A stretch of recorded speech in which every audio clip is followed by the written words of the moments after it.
So the new features for Luma Fusion, since you're already familiar, is at NAB we're promoting 6 video track timelines.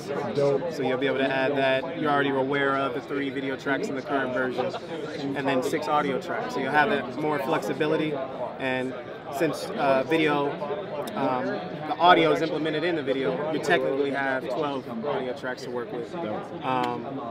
Another thing we're also promoting is XML for Final Cut Pro. So you'll be able to export a project to Final Cut Pro, and if you want to finish up on Final Cut Pro, you can. Eventually it'll be for Premiere and DaVinci, but right now it's for Final Cut, just so we can tweak it and make it better. Let's see. We're going to be implementing, are you familiar with Frame.io at all? Oh, yeah. So we're going to be having some Frame.io support.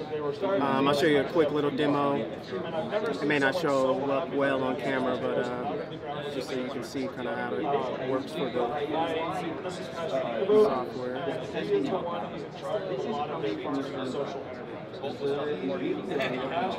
So let's say you finish up a project and you want a client or somebody to kind of see for approval, upload your finished project to Frame.io website.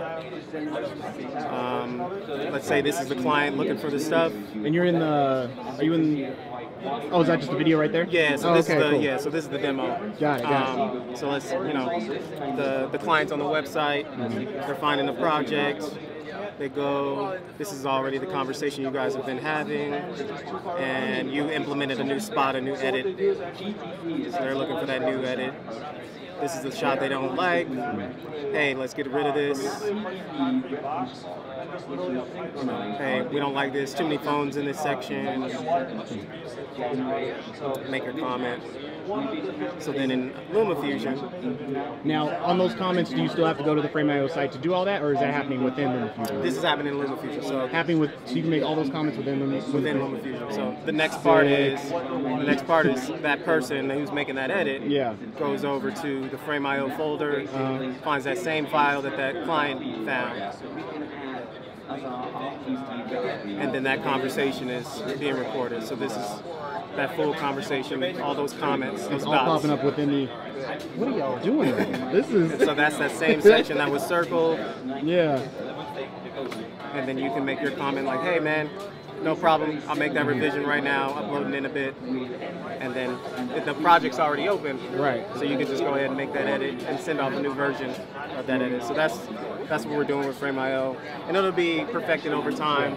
We're also going to be implementing video stabilization. This is external monitor support.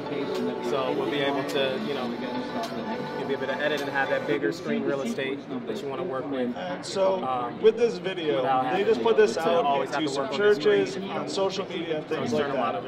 And so those are really because of good the fact that it's only $750 to protect a well. We do have some like hidden gems. This is like over 20. Being able to see your full timeline on this bar. Oh, that's right. So similar to the touch bar on the iMac or the MacBook Pros. So you'll be able to see your full timeline and scrub to exactly where you want to be and finish off there. So there's little hidden gems like that in there as well. Another thing is being able to lock tracks. Again, this is an area where they do as sanitary as possible. So we had to do a lot of stuff around the hospital. We actually filmed in cross the I think that's really good. Let me tell you, it's little hidden gems like that. We improved the UI a little bit more. Nice. Just so it can be easier to navigate. Whatever you want to call it, that you would imagine. Perfect.